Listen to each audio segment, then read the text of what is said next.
Coach. Fourth straight win, 4-0 in the Expo.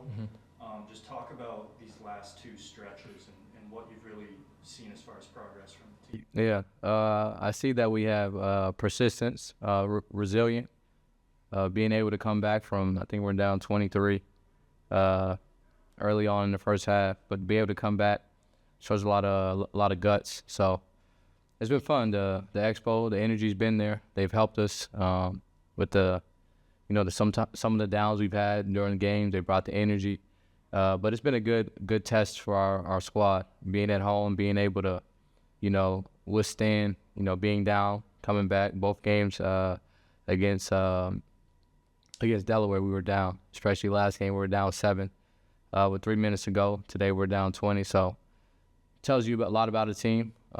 Tells you about, character, how much character you guys have. And it was a good experience for us being at home. Today you had no Jalen Bridges, Yep. no Hayden Gray, and then in the first half, Max and Amari getting a little bit of foul trouble. Mhm. So we saw guys that haven't really been playing much, like Rasul Diggins, Makai Mitchell, Yeah. Aaron Scott got some more minutes, got 16 points off the bench. Mhm. Can you just talk about that Stay Ready group, that bench Yeah. group, and Yeah. what you kind of saw from them today? Yeah, we try to be aligned as much as we can with in Boston. And what you just mentioned, Stay Ready Group, that's something that we highlight down in Boston. And being able to bring it here up in Maine is I think, amazing. Talking to the guys about staying ready so they don't have to get ready, so they understand the assignment.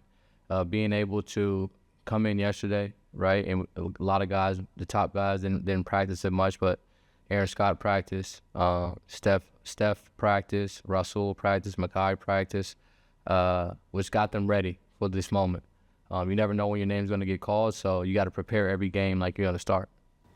Coming into this game, Ron Harper Jr. was leading the G League with, I believe, 29.6 points per game.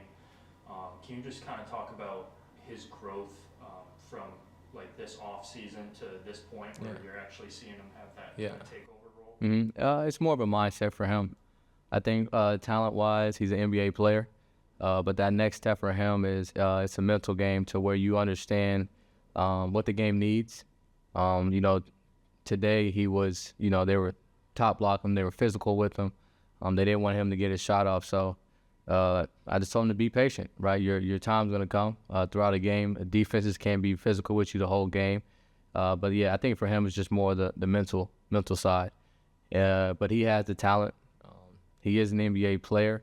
It's just about him just steady, getting better every single day. He's not good enough yet.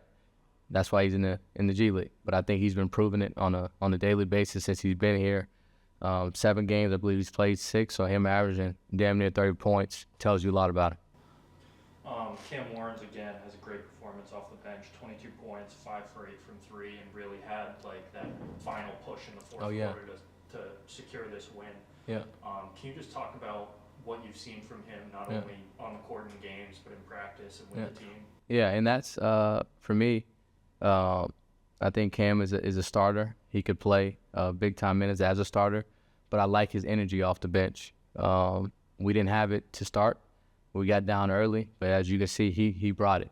And I think that energy off the bench allows you to get down, at some points, but then you have some energy to bring you up. So being able to have him come off the bench and do what he does, it's less about his basketball game. He's a great person, and he understands how important it is to be an energy guy. I feel like I was that as a player, especially in the NBA, and I really, really feel it deep down in my soul. The energy is contagious, so when he brings it in, it's nothing but good vibes. You're through your first 7 games as head coach now. Is there anything specific you learned from not only those first 3 losses, but the success you've had here at home? Just, trust your players. Study the game, knowing offensively, defensively what you're going to do. But sometimes you just have to ask your players, what do they see? What are they thinking? Because, from the sidelines or on the bench or in the stands, you might see one thing. And you might think, oh, why don't we do this, X, Y, and Z? But in the midst of a game, the players are in it, right? And it's a little bit different than, actually being out there. So just trusting your players and, asking for their thoughts and their ideas. So a lot of times during timeouts, I just ask them, what do they see, or what should we be doing, and they'll let you know. And I think, giving them that autonomy makes them play harder, holds them accountable, and gives them the energy they need to keep going.